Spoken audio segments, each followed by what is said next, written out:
Hi Sam, good evening. Hi, good evening, Curtis. Hi, Thanks for visiting me today. that's good. So, how's things been going in here? How they been treating you? Well, the hospital itself has been great, fantastic for what they do. I'll give you a bit of background about this. I've been having like headaches for like the last, say, 2.5 years. I've been getting dizzy spells and, headaches, sharp pains in my head, and a couple of weeks ago, my sickle cell consultant sent me to get a head scan.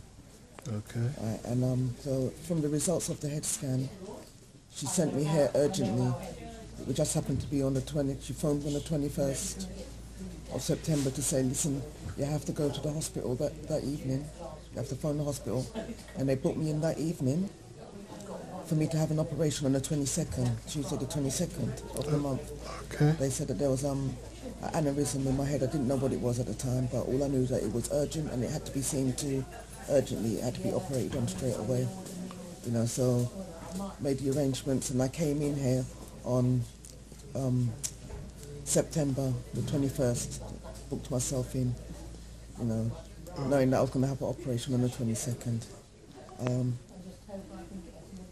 That operation didn't happen on the 22nd. It took another full week. And during that week I was getting more and more anxious because I was told that it was an emergency. They didn't want this thing to burst in my head or to bleed, to slow leak, in my head, because obviously I wouldn't survive that, So I'm in a hospital that deals with neurosurgery, so surgery to the brain, and things like that. So that is what they specialise in, and they're the best in the country. So I'm very fortunate to be in a hospital that is, best in their field, So That's good. yeah, but the problem is because I was getting anxious throughout that week that entailed, because every day they had me meal by mouth, so I couldn't eat. Every day I was going down to surgery, but every day there was another reason why I didn't go down to surgery, right? And they had a different reason. Basically, what the real reason was is that it was my sickle cell. I didn't understand it. I didn't know what to do with me, or what the implications was, how serious, which I know. I was trying to explain to them, but they didn't want to listen to me. Somebody that's had this condition in me all my life, they didn't want to listen. So, so as the week went on, I was getting more and more anxious. It was a case of I didn't even want to have the surgery anymore because I had lost faith in them, because if they don't know why they weren't doing the surgery, why am I going to allow them to be playing inside my head, if they don't know? So, but in the end I had the surgery the week later. The surgery's been a success. That's good. But obviously, which is no surprise, I had a very big sickle cell crisis as a result of the surgery. Now, I know that I'm here today alive and speaking because of the care I've taken of myself over the years with regards to sickle cell. So when I'm talking about nutrition and changing of lifestyle and things like that we do within our support group, if I was one of the other sickle cell patients that were reliant on all the drugs and everything else and not really taking an active interest in my sickle cell health, I wouldn't be here speaking today, right? Because it's the surgery that caused me to have a sickle cell crisis. One of the largest sickle cell crises I've ever had. And When was your last crisis you had? the last full crisis I had was in 2009. Okay. Yeah. I've had many crises where I've been able to look after myself and manage myself at home, right? But the last one that I was hospitalised was 2009, right? And now this one, and I also have crises, but I'm able to manage them. They're painful crises, but this one it only happened because of the surgery. Okay. Right? But I only survived it because my immune system was so strong and was able to fight it. And that's the reason why I'm sat here today. And that's what is upsetting now. Don't think for 1 minute that I'm not grateful to be alive and grateful of the work of this hospital. With regards, they didn't cause the aneurysm, they fixed it, and I'm truly grateful for that. But what my point is just maybe my point from day one is sickle cell awareness. Why are we not taken seriously? I really don't like the way that my life was treated with such a cavalier fashion, you know, like it doesn't mean anything. I'm telling them what needs to be put in place before I go to surgery, and think certain things that they're ignoring me or arguing with me, having conversations amongst themselves, saying that I must take this drug and that drug. 3 times I had to tell them that I was allergic to penicillin when they tried to give it to me, because they thought to themselves, oh, well, she's not really allergic to it. She maybe doesn't like the effects it has on her. No, I said I'm allergic, which means I'm allergic. I know the difference between I don't like something and being allergic to something.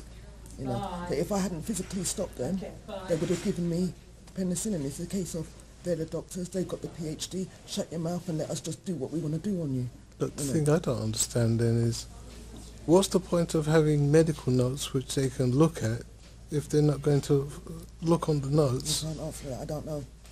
Yeah, right about now, I'm in a lot of pain. I've taken so much pain relief. Mm-hmm. My stomach is weak, I can't hold nothing down. I just feel weak and tired, but at least I know that I'm on the mend. I am on the mend. Are you eating? I am eating what I can. At the present moment, for the last 2 days I haven't eaten because I've been projectile vomiting it up, and it just makes me feel weak, you know, but maybe tomorrow I'll try something else, but it's not, you know, it's not encouraging some of the stuff that you're offered, you know. Yeah. If my kids don't come up, like today is one of my son's birthdays, so I told them not to come up, you know, do what they've got to do. So which one? Nathan. Okay. So with that, I've got no food from home. All right. Yeah. Really, your food from home is your lifeline. Yeah, because as I said, I taught my children, you know, healthy eating. And my kids are vegans, so I know that the food that I get is full of nutrition, you know, and it's fit for purpose. Yeah. You know. You know.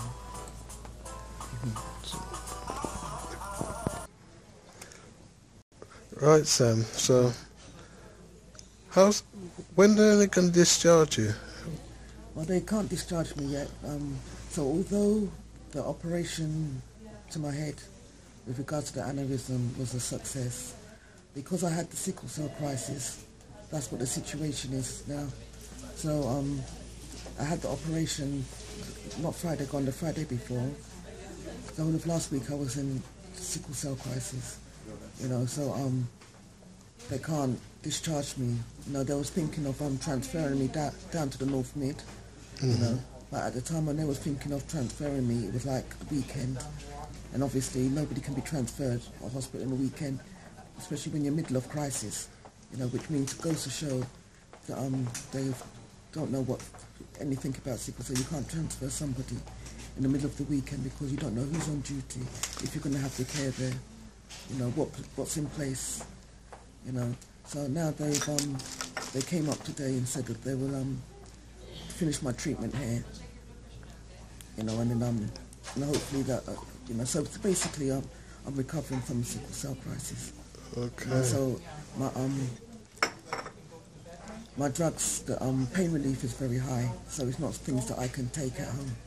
Okay. You know, because I'm on a lot of morphine and diamorphine. You know, I don't take blood transfusions. You know, that causes them a problem as well. You know. So and I'm on like a lot of blood thinners. You know, because of the aneurysm in my head. Yeah.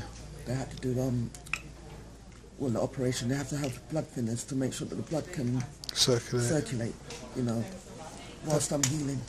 How about the reoxygenating of your blood then? Because my understanding is with the sickle cell, it's because your blood is depleted of oxygen, so therefore it becomes a sickle shape. How do they overcome that then? Without I'm always on the oxygen, so I've got my cap on the oxygen up there. Oh, right, I see. One of the first things when you're admitted into hospital with sickle cell. But remember, I wasn't admitted because of sickle cell. I never came in here in sickle cell crisis. Okay. You know? But had I have been admitted because of a sickle cell crisis, the first thing they do is put you on the oxygen and put you on a saline drip, so you've always got fluid, you know, circulating. Okay. Which I was trying to explain to them that is what I would need prior to the operation. But because they know nothing of sickle cell here, They weren't listening to me. They were just like treating it as, like I was just somebody normal. So it was only when I had to contact my consultant, from my local hospital, who's known me for years, that they started to liaise, and then she was telling them what they needed to do, and that obviously caused a delay with me getting the operation. But at least things were now being put in place, but obviously the stress prior to the operation and all this kind of stuff obviously built up. caused. So really, in a way then, it sounds like you told them and then they had to go and get it reconfirmed again, instead of paying attention to the one that has more information about it, the person that's lived with it all their life. Well, this is one of the things that when we're talking about with sickle cell awareness, something that Dr. Neville Clare used to speak about before his demise.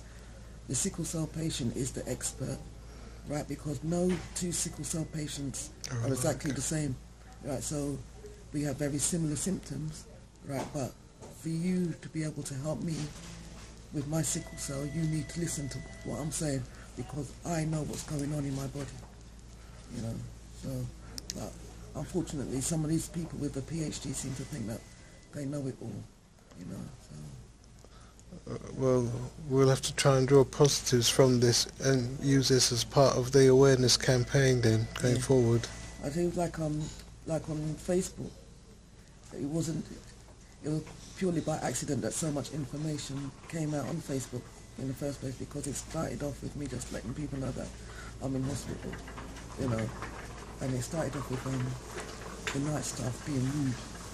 All right. Yeah. What happened there? They would like banging doors and stuff like that. And because it was like the first time I've been in hospital for a long time, I couldn't believe the behaviour of what was going on. So I was just telling people, my friends on Facebook, in our support group, about this. And then it became like a daily update, that I was updating people daily of what was happening to me, because it was just so unbelievable. So it sounded like a soap? Well, some people might find it funny, but it wasn't, no part of it did I find funny. And it's like a record in real time. So if I need to refer to it again, at least I've got it in real time. And I want to say thank you to all my friends, Facebook friends and family, all the supporters of sickle cell awareness, for keeping me going, for the messages, because it's a very lonely world in here.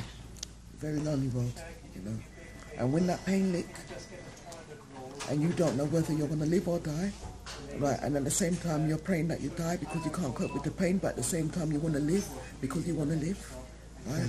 And you've got people treating you like you don't know. You're screaming in pain, you're projectile vomiting in front of people, you have no dignity, It's not a good place to be, especially when you're not in a place where other people understand. At least if I was in a hospital where I understood sickle cell, at least it wouldn't be me alone. You have that support. But to be in a place where they don't know anything, and they don't know what to do with you, it's very scary. It's like they're learning when they should already have the information. If they'd listened to me, they would have known. So really, that's what also made this episode worse. Unnecessarily. Basically, yeah. So, was you completely hydrated and oxygenated up then before the operation then? Yes, I was. Okay. Because that was made sure before it happened. But obviously I was still anxious, and things had already happened. But, okay. So after the operation, should you have been on oxygen and? I was. You was? But I still had sickle cell crisis because the body's already been through the trauma. Yeah, okay. Any operation can cause a sickle cell crisis. Stress can bring on a sickle cell crisis. So you can be fully oxygenated and still have a sickle cell crisis, because it can happen just like that. But a build-up of things happening. So really, all this business about bringing up your expectations for operation, then coming, it was just adding on more and more stress. Every day, for a full week. Especially and then talking about it's an emergency, it could burst, it could this, it could that. And you're thinking, and then they say, bad enough. Tomorrow. So how much of this emergency is it really? So that is what. my dilemma was. But you know, at the end of the day, I'm alive and I'm here. You have to give thanks. Yeah, but I want to say thank you to the people that were supporting me throughout. You know, a lot of people wanted to come and visit me, you know, but obviously it's a small hospital. I didn't want that, you know. I only had my family actually visiting, you know, but the fact that they wanted to, you know, was very supportive, you know, and very encouraging to me. And as I said, like, you know, our awareness programs are going to continue no matter what, you know, but we don't have money, you know, and it costs money. We can't keep spending our own money to put on awareness programs, you know, and then it's not reaching the people that it needs to reach, you know. I'm a statistic, I'm just one in many, right? A lot of people say, oh, such and such died, or they passed away through sickle cell. You know, people don't understand the amount of people that are dying because of sickle cell, whereas a simple awareness program could help save lives. Spread the word, yeah. You know, so all donations will be great. And what I did say is that the people that said that they wanted to come, the same travel fare that you would have used to get on the train or the bus or put in your car to come and visit me, you know, I say thank you very much, but can you please donate that to sickle cell cause so that when we come out of here, we can, you know, do our awareness programs again, we can continue. And I came in here during, smack bang in the middle of Sickle Cell Awareness Month, where I had a lot of programs, you know, scheduled to do, and obviously they didn't get done, you know. Another thing, we need volunteers, you know. Had we had volunteers, maybe these programs would have taken place. I've been begging for volunteers, you know. This goes to show that we need volunteers. Yeah. This does highlight it. Do you know, by the way, as you mentioned about the donation there, do you know what's the bank account details for? Yeah, so you have to put it in the Healthy Living account, which is a Barclays account. It's under Healthy Living International, you know. And if you can use, for a reference, sickle cell cause and your name, you know, so that way we'll be able to thank you for your donation. But if you put sickle cell or SC cause, then we know that that is earmarked for sickle cell, you know, that donation. And it's Barclays.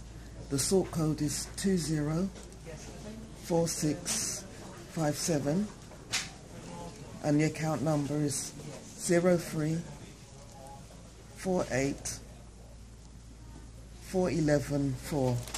You want me to repeat that? Yes, please. Okay. So the sort code is 204657, and the account number 0348411 4.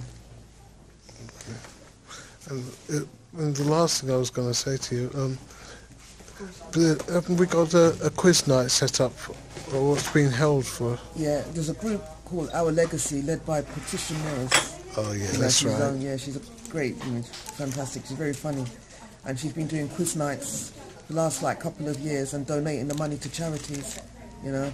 And it's our turn this October, you know, in support of the Black History Month. Okay. Yeah. So she's donating the money to sickle cell cause.